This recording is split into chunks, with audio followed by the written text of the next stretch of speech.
Alright, I think I beat everyone to the turnpike. Now I finally get to work on time. Whoops, I accidentally crashed my car for the 17th time today. Yo, sorry everyone. What the? Why is there so much traffic? There is literally no reason for there to be any at this time.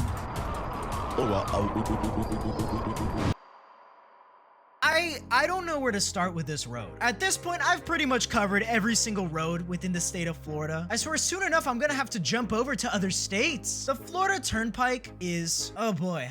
If you're unfamiliar with the layout of the Florida Turnpike, here, I'll lay it out for you. So the Florida Turnpike is just over 300 miles long. It goes all the way from the massive retirement community that is the Villages, all the way down to Homestead, Florida, which is basically just Key West at that point, like close enough, which is nice and all. The Florida Turnpike is very useful if you want to go from Kissimmee to Miami in a timely manner. If you have money, that is. Because the entire expressway of the Florida Turnpike is tolled. That's right. If you want to get anywhere in a timely manner, you're gonna need money. And if you don't, then fuck you. Get out of here. How dare you even think about taking the turnpike? Get out.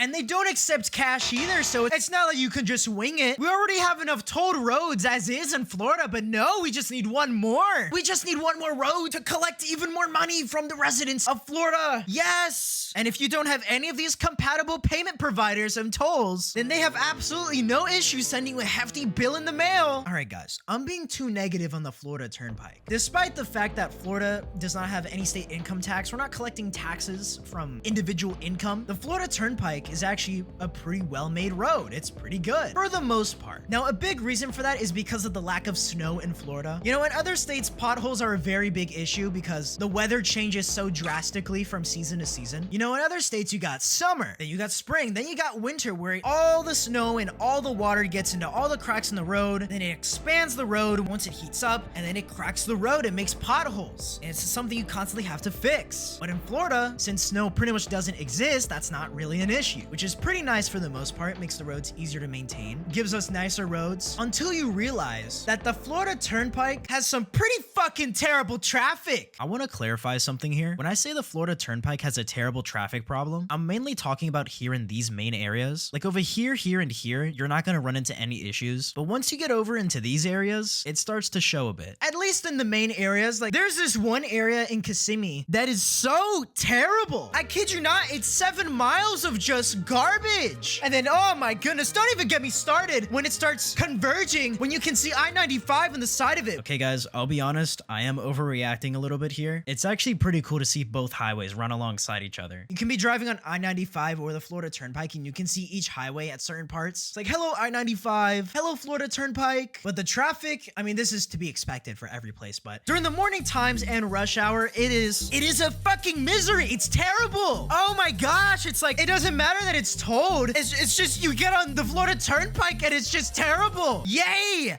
I'm paying money to sit in traffic. It's like whoop-de-doo. All right, it's time to get to work in a nice, timely manner. No, get out of here. No, we're gonna have terrible congestion around this area. That's right. It doesn't matter that you paid to be on this road. It doesn't guarantee you a nice commute. Fuck you. You have to wait in 7 miles of bullshit. Oh my gosh. When hurricanes come around here, guys, when Hurricane Irma was around here, you know, a few years back, look at this. Look at this right here. No, this is not fake. There was traffic all the way from pretty much Fort Lauderdale, Florida, you know, the southern part of Florida, all the way up into another state, into the state of Georgia. It went from the Turnpike onto I-75 into Georgia. It crossed state lines. It was so bad. It was 400 miles of just shit. You know, what would normally take you 6 hours, I can only imagine it probably took you way fucking more than 6 hours. Yes, I'm fully aware that during hurricane evacuations, every highway gets clogged, but this video is about the Turnpike, so I'm going to talk about that highway. Because I know during hurricanes, the traffic can— oh my goodness. Now, okay. To give my viewers up north a better perspective on just how terrible that is, a lot of you were telling me in my I-95 video that Richmond, Virginia is pretty bad. Let me put this into perspective for you guys up north over there. Imagine a traffic jam that was so bad. So I actually redid this example while editing, and this time it actually barely starts in North Carolina. Imagine a traffic jam that was so bad, it went all the way from Richmond, Virginia, through Washington, D.C., then all the way through Baltimore, Maryland, crossing state lines into Delaware as well for a little little bit. Then, if that wasn't enough, going all the way through Philadelphia, continuing on up until we hit the border of New York City. Imagine a traffic jam so fucking bad, it crossed through 5 different states. It might as well mixes into New York traffic. So at that point, just round it up, it's pretty much 6 fucking states of traffic. That's how bad it can get during hurricanes. You know, we have these massive evacuation warnings, all of it just to be for nothing. Like, if you live in Central Florida, it's like nothing ever fucking happens. So people are just making it horrible for no reason. Okay, but there is actually some interesting facts about the Florida Turnpike. So the Florida Turnpike has the second longest stretch of expressway without an exit. So pretty much meaning if you miss your exit here, then you're pretty fucked. Yeah, pay attention. Don't miss your exit here because there's not going to be another one for the next 40 miles. But what's the number 1 spot? If this is number 2, what could be number 1? I'll tell you guys exactly what it is. The number 1 goes to the Florida Turnpike again!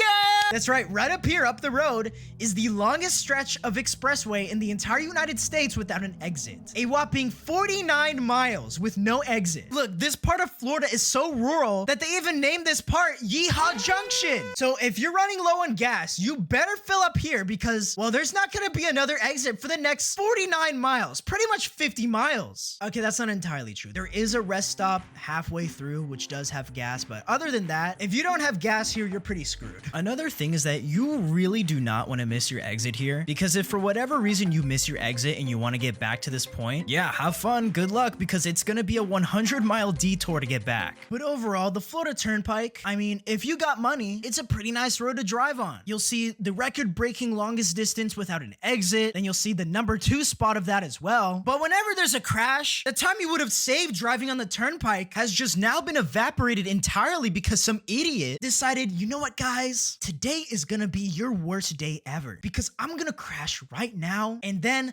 I'm gonna block everyone. You know, at this point in Florida, we should just rename accidents to on purpose. Like, at this point, I swear, people are just doing this on purpose just to piss everyone off. Like, oh my goodness, it would have been faster if I just took the back roads rather than, you know, the paved, tolled highway that conveniently goes in a straight line in the direction that I need to go. But no! Since someone crashed on it, now it's everyone else's problem. Okay, really quick update on the Patreon situation. I can't fit you guys on the screen anymore. Okay, wait a second. All right, who signed up as the booty hole tickling bit?